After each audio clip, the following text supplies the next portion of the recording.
கோடநாடு பங்களா இதோட வரலாறு என்ன?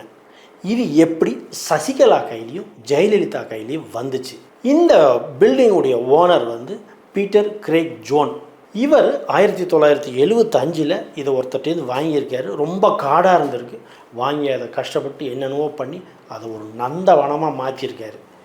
இதே டைமில் சசிகலாவும் ஜெயலலிதாவும் ஊட்டியில் ஒரு நல்ல ஒரு பங்களா ஒன்று வாங்கணும் அப்படின்னு சொல்லி மெயினாக சசிகலா நிறையா இடத்துல தேடிகிட்டே இருந்திருக்காங்க.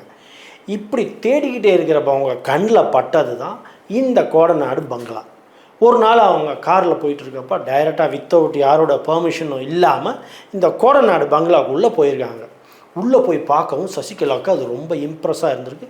அது ரொம்ப பிடிச்சி போயிருக்கு. நமக்கு எல்லாருக்கும் தெரிஞ்ச மாதிரி ஒன்ஸ் சசிகலாவுக்கு பிடிச்சி போச்சுன்னா அது சசிகலாதுங்கிறத டிசைட் பண்ணிடலாம். அப்படி தான் ஆச்சு.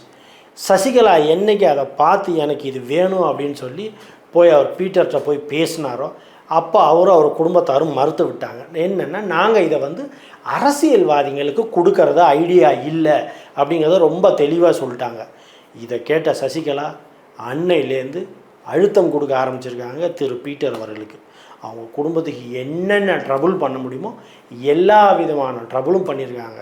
மினிஸ்டர்ஸ் கால் பண்ணுறது, நிறைய பேர் போய் மிரட்டுறது, மிட் நைட்டில் கால் பண்ணுறது, கிட்டத்தட்ட ஒரு 15 வேனில் குண்டாஸ்லாம் போய் மிரட்டியிருக்காங்க.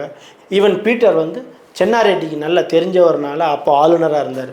அவருக்கு ஃபோன் பண்ணி கம்ப்ளைண்ட் பண்ணிடுவேன்னு சொன்னதுனால அந்த குண்டாஸ்லாம் அங்கேருந்து போயிட்டாங்கன்ற மாதிரி அவர் ஒரு இன்டர்வியூவில் சொல்லியிருப்பார். இப்படி பல அழுத்தங்கள் அவருக்கு கொடுத்துருக்காங்க. ஏன் நம்ம மினிஸ்டர்ஸை செங்கோட்டையன் வந்து ரொம்ப டைரெக்டாக இன்வால்வ் ஆகி நிறைய அழுத்தம் கொடுத்ததாக கூட அவர் ஒரு இதில் வருத்தமாக சொல்லியிருந்தார். ஒரு நாள் சடனாக ராமசாமி உடையார், அவர் இந்த ராமச்சந்திராவோட ஓனர், அவர் ஃபவுண்டர், அவர் டைரெக்டாக போய் பீட்டரை பார்த்துருக்காரு. பார்த்து இந்த மாதிரி இந்த இடம் எனக்கு வேணும், இந்த பங்களா என் குழந்தைங்களுக்கு நான் வந்து கொடுக்கணும் அப்படின்னு நினைக்கிறேங்கிற மாதிரி சொல்லியிருக்காரு. பட் அவருக்கு ஒரு சின்ன சந்தேகம் இருந்திருக்கு பீட்டருக்கு. இல்லை இவருக்காக வாங்கலை அப்படின்னு. இருந்தாலும் அப்போ இருக்கிற அழுத்தம் காரணமாகவும் நிறைய பொலிட்டிக்கல் ப்ரெஷர் காரணமாகவும் இது இங்கேருந்து கொடுத்துட்டா போதுண்டாப்பா அப்படிங்கிற ஒரு நிலைமைக்கு அவர் வந்திருக்காரு. அவர் குடும்பத்தாரும். ஈவன் பீட்டர் ரொம்ப ஸ்ட்ராங்காக இருந்திருக்காரு, நான் கொடுக்க மாட்டேன் அப்படின்ட்டு. பட் அவங்க ஃபேமிலியில் உள்ளவங்கலாம் இல்லை இதை கொடுத்துடலாம், நமக்கு ரொம்ப ட்ரபுள் பண்ணுறாங்கங்கிற மாதிரி சொன்னதுனால ஓகேன்னு சொல்லி 1994 சைன் ஆகுது. கிட்டத்தட்ட டீல் பார்த்திங்கன்னா 12 கோடிக்கு பேசியிருக்காங்க.